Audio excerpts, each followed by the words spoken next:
Does the leader of the world's most important communist party know more about the global economy than capitalists?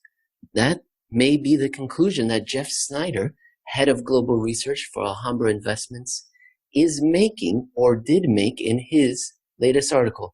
Jeff, welcome to the show. What show is this? This is Making Sense, Eurodollar University. It's episode 34.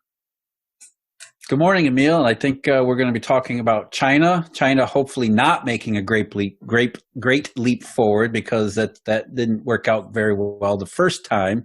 So more and more it sounds like the Chinese are heading in that direction, which we'll get to in a minute. We're going to talk about, I think, the treasury market and why so many people are short, and why the German bond market seemed to have diverged. I think we're also going to get to something called software, which is an interesting story, maybe a little bit arcane, but definitely worth investigating, especially given what's going on with software, or more specifically, what's not going on with software. You did a great introduction. That was fabulous. That's what I'm always trying to do. You told the audience exactly what we're going to do. Great. I guess I'm auditioning for us to switch roles in one of these shows. So one of these times, people are going to show up and we're going to be in different places. I'll be there and you'll be here. We'll do it on April 1st next year. Yeah, that's a good one. All right. So, Jeff, in the third sentence of this article that we're discussing, which, by the way, is called China's First 15-Year Xiathon, and it was posted by you on November 2nd at Alhambra Investments.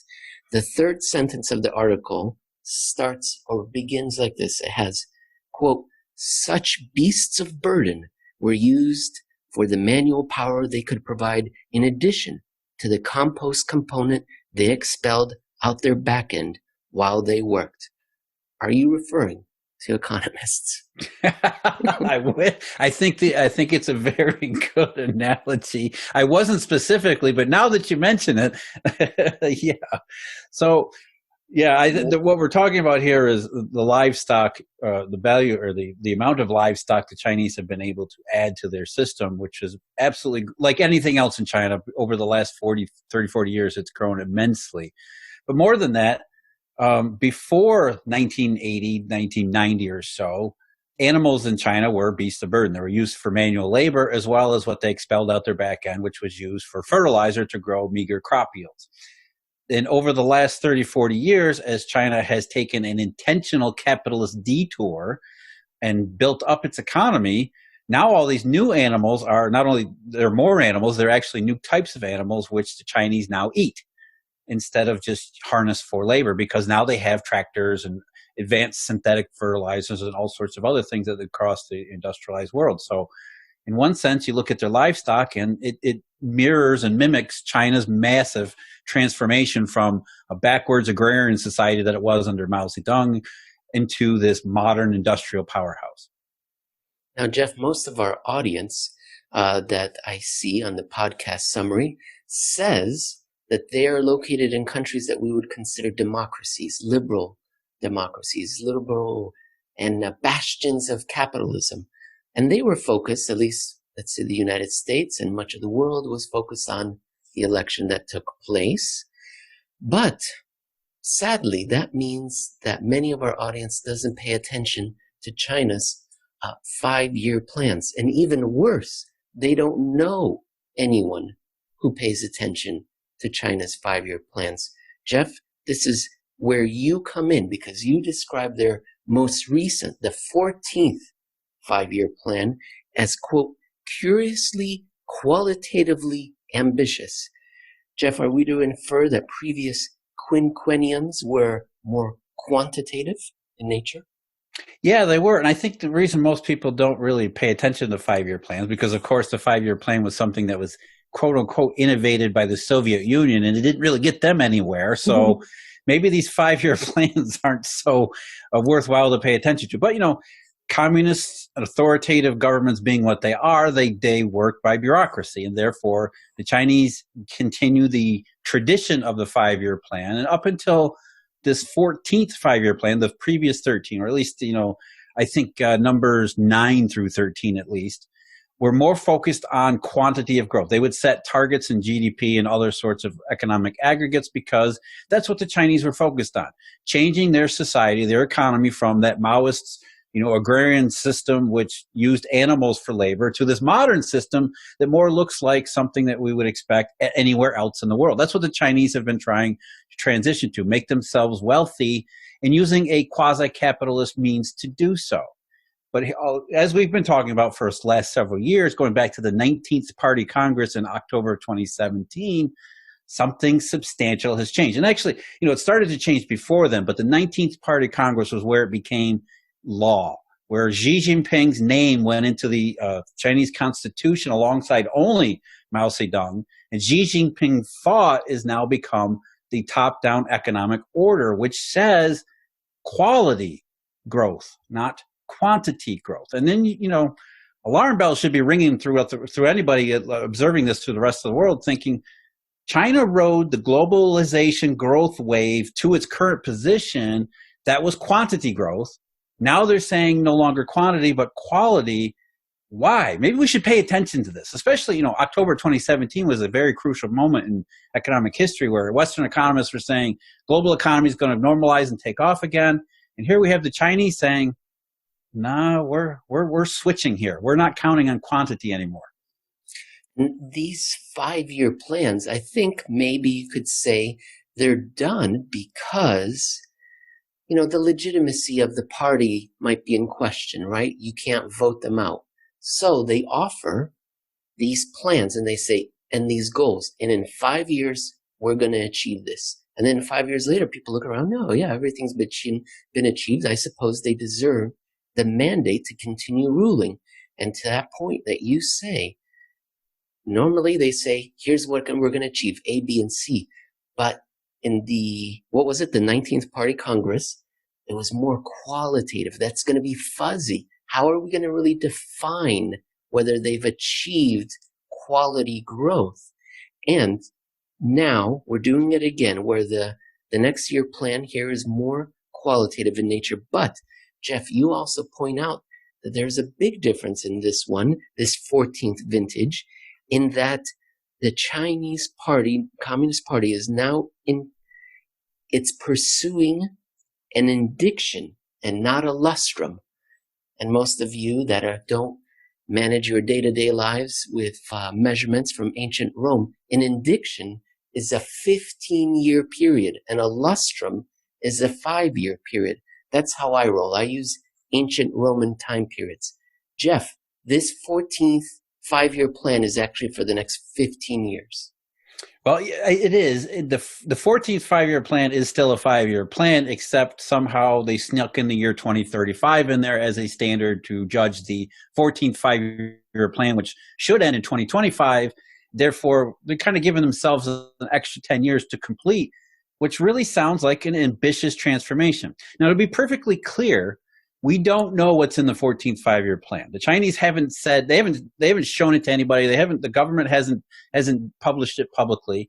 They've only given out rumors and hints and allegations, as the communists normally do. This is standard operating procedure. And most of the details of the 5-year plan probably won't be known until early next year, maybe March or April, somewhere around that period. But ever since the 19th Party Congress, things have been off.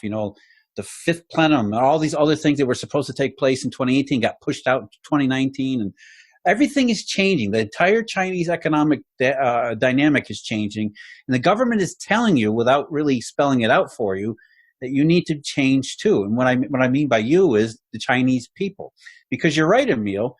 You can't vote for an alternative, number one. Number two, you can't criticize. That was one of the reasons why Xi Jinping's name is in the Constitution, because even criticizing the man now renders you as a traitor. So if you can't do all those things, and the Chinese people have been used to putting up with increasingly authoritative means, and the trade-off has always been quantity of economic growth. It's okay, I'm gonna live with the government standing with his boot on my neck, if so long as my kids get to go off and live in those shiny new glittering cities and have a middle-class lifestyle. That was always the thing in China. We'll let the communists do what they do, which is capitalism, by the way, so long as it continues that conveyor belt of making China into a more advanced society. So you can understand why the government is now being pretty cautious and as well as ambitious in what it wants people to believe, because it's changing the trade-off. It's saying we're not doing quantity growth anymore. And so if you're one of those hundreds of millions, I think about hundreds of millions of Chinese who are still subsistence agrarian peasantry, now they're saying, oh, by the way, quantity growth is no more. We're going to go for quality growth. What does that mean to these people? What does that mean to the middle class that's already been attained in some of these brand new cities? Do they mean, are they going to advance any further? Are they going to be able to maintain their numbers and lifestyle? I mean, there's a lot that's up in the air here. And the Chinese, of course, are going to be very cautious about how they detail what they're thinking. And another reason why they might be cautious is because what they're thinking sounds, almost science fiction. Jeff, tell me if you've heard these numbers as well. It's my understanding that China is 1.1 billion people big, and that the middle class is 300 million big, leaving 800 million people still not achieving, that lifestyle that you would want. And if my memory serves me correct, that's very stark. You're telling 800 million people, we don't have room for you right now. And we're just going to improve the general quality, but you cannot move into these shining cities. And if you're a leader, that's 800 million people that are very disappointed in you.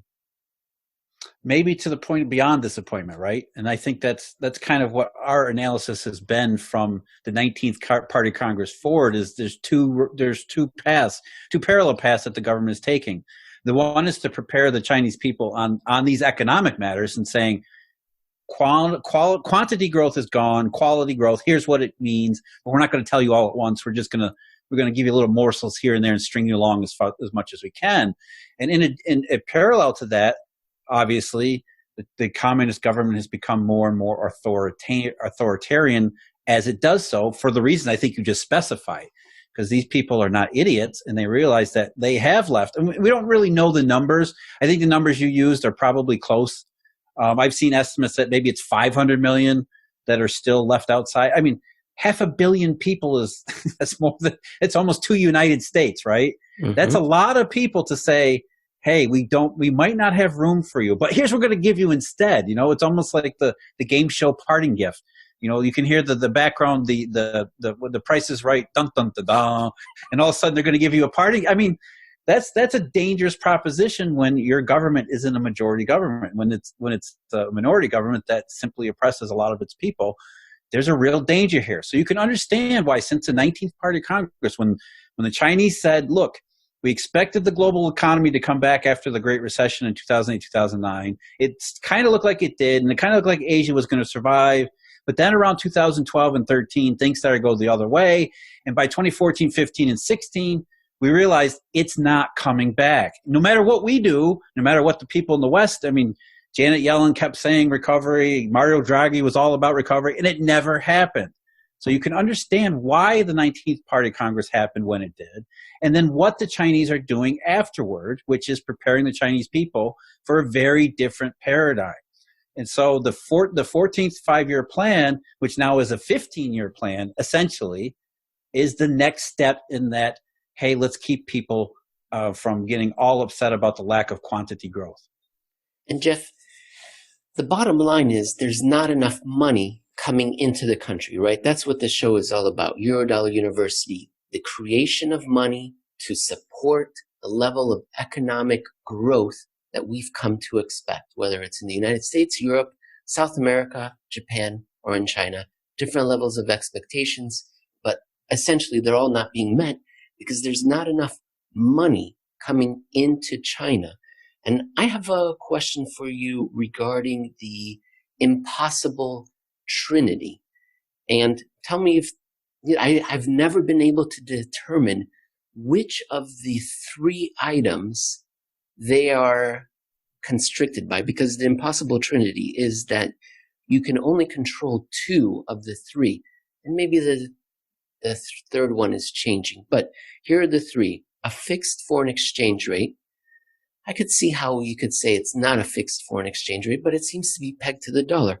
And then free capital movement, that there are no capital controls. And people can say there are capital controls, but I think it's a big porous border and money can move in and out. And I think the third one is an independent monetary policy.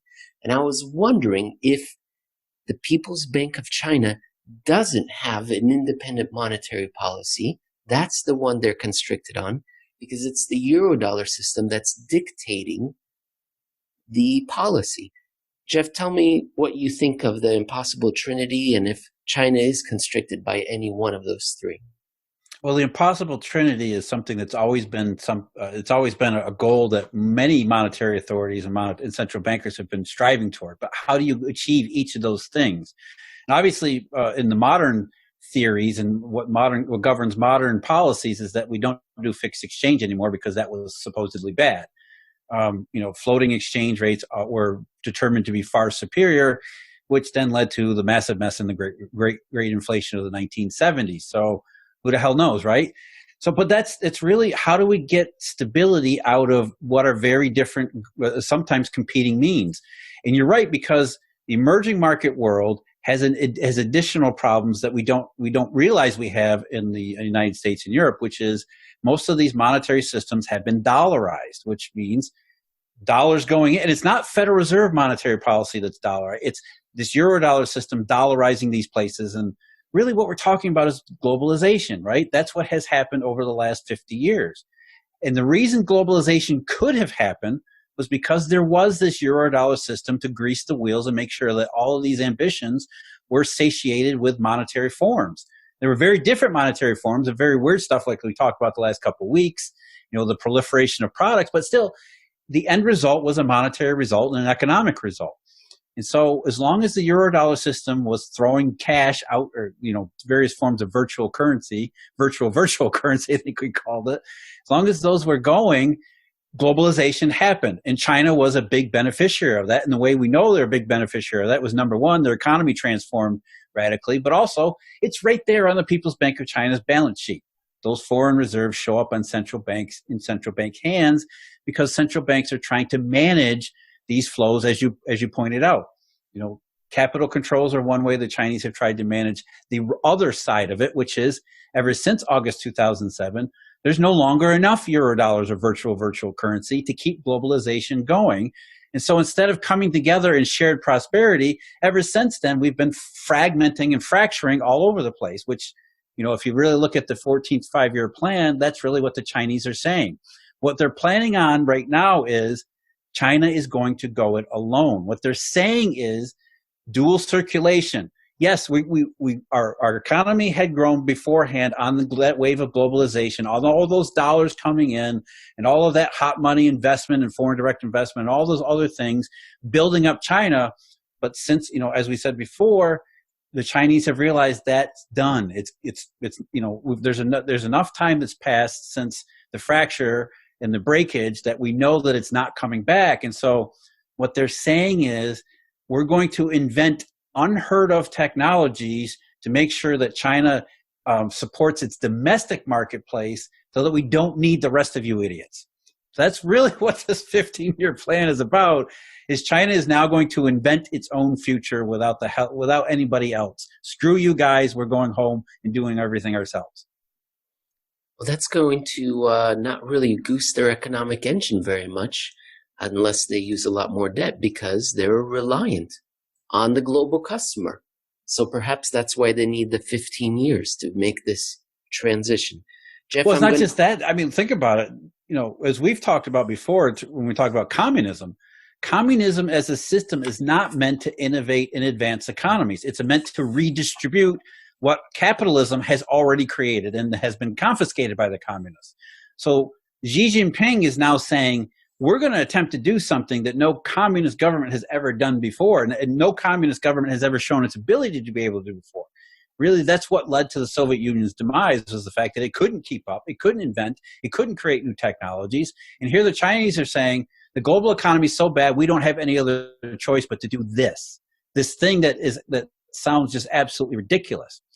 I mean, they're going to just invent technologies. Nobody knows what these technologies are, but China's going to be really, really good at them.